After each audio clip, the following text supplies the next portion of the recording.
Everyone, Radhe Radhe, જય શ્રી કૃષ્ણ, જય માતાજી। કેમ છો બધા? મજામાં ને? તો હવે આવનારી એક્ઝામ છે DYSO ની 7 તારીખે એક્ઝામ આવી રહી છે એન્ડ સાથે રેવન્યુ તલાટીની પણ એક્ઝામ આવી રહી છે। જ્યારે ઇકોનોમિક્સના તમને ખબર જ હશે કે અત્યારે ઇકોનોમિક્સ વધારે પૂછાય છે। એમથી ઇમ્પોર્ટન્ટ ટોપિક છે ઇકોનોમિક્સમાં જે ઘણા બધાને પ્રોબ્લેમ્સ થતો હોય છે એન્ડ આ ટોપિક્સ એક્ઝામમાં ઘણા બધા પૂછાય છે।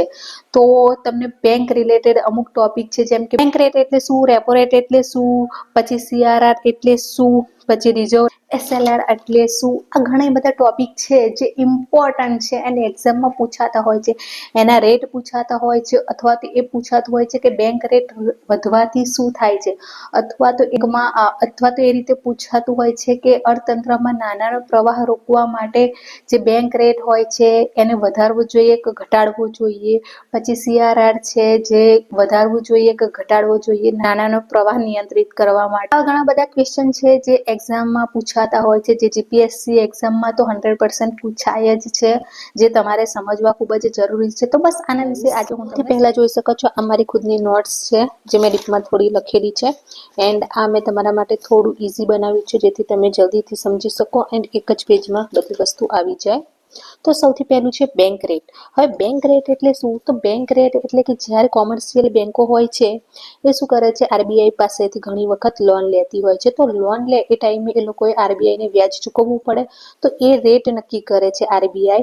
તો વિચાર કરો કે જ્યારે એ જે બેંક રેટ છે એ વધે, તો જ્યારે કોમર્શિયલ બેંકોને લોન લેવી હોય RBI પાસેથી તો પછી એમને વધારે વ્યાજ ચૂકવવું પડે છે। તો બસ આ એને બેંક રેટ કહેવામાં આવે છે।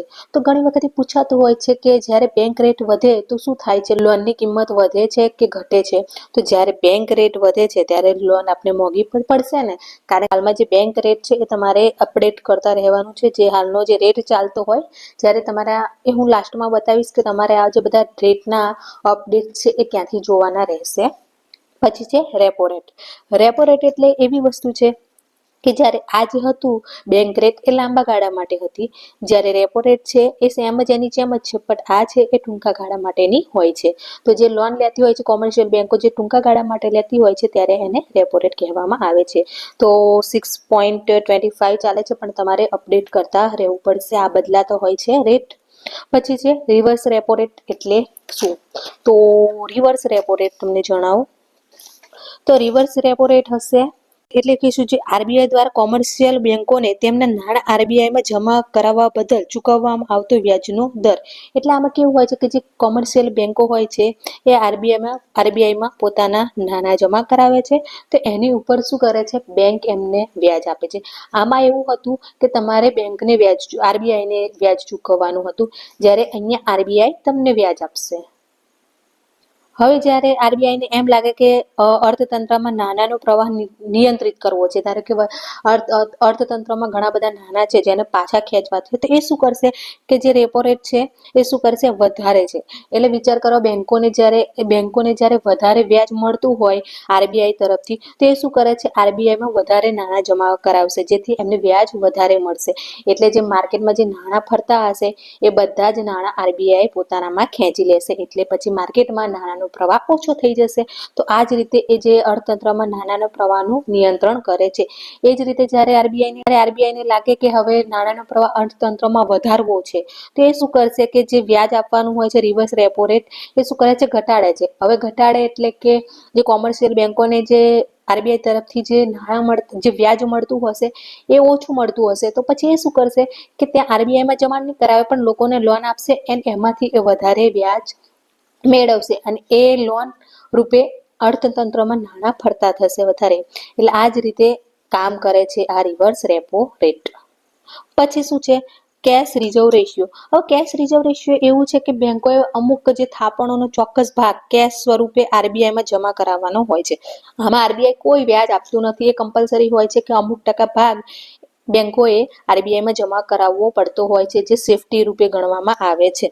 હવે કેશ રિઝર્વ રેશિયો વધે તો શું થાય છે, બેંક વધારે પૈસા RBIમાં જમા કરાવવા પડશે। હવે બેંક વધારે પૈસા RBIમાં જમા કરાવશે તો બેંક પાસે હવે લોન આપવા માટે પૈસા વધારે હશે નહીં, ઓછા પૈસા હશે, જેથી બજારમાં નાણાંનો પ્રવાહ ઘટે છે।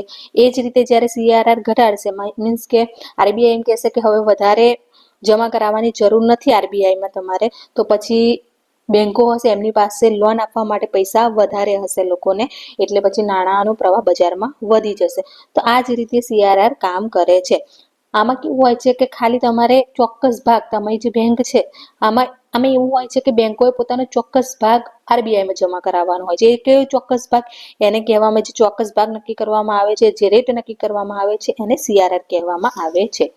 એ જ રીતે SLR એટલે સ્ટેચ્યુટરી લિક્વિડિટી રેશિયો. હવે આમાં કેવું કરવામાં આવે છે કે બેંકો છે પોતાની થાપણોનો ચોક્કસ ભાગ પોતાની પાસે અનામત રાખે છે.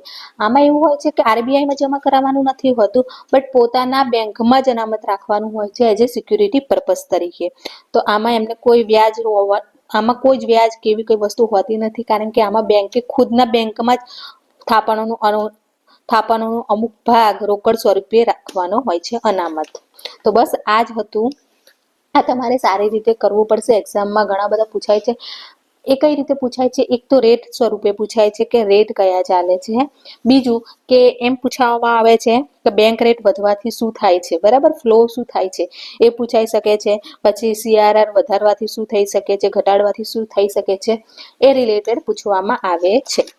જો આના વિશે તમે ડિટેલમાં જાણવા માંગતા હો તો સાથે અર્થતંત્રની વર્લ્ડ ઇન બોક્સની બુક મેં તમને લેવાની કહી હતી, સજેસ્ટ કરી હતી. તેમાં ઘણી બધી ડિટેલમાં આની વસ્તુ આપેલી છે, તો તમે એને સારી રીતે સમજી શકશો. તો આગળનું IMP ટોપિક છે જે અર્થતંત્રમાં પૂછાવાની સારી એવી સંભાવના છે. તો તમારે આ બધા રેટ છે એ તમારે એક્ઝામના 1-2 દિવસ પહેલા જ RBIની જે ઓફિશિયલ વેબસાઇટ ઉપર તમારે જોઈને જવાના થશે, કારણ કે એ રેટ ચેન્જીસ થતા હોય છે.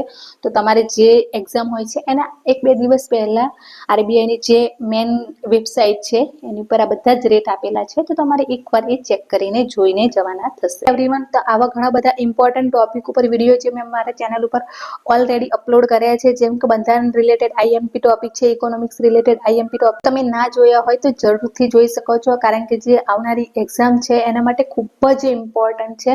જો તમે કંઈ ના કરો તો કંઈ વાંધો નહીં, પણ આજે મેં તમને ટોપિક સજેસ્ટ કર્યા છે એટલા તો તમારે 100% કરીને જવાના છે.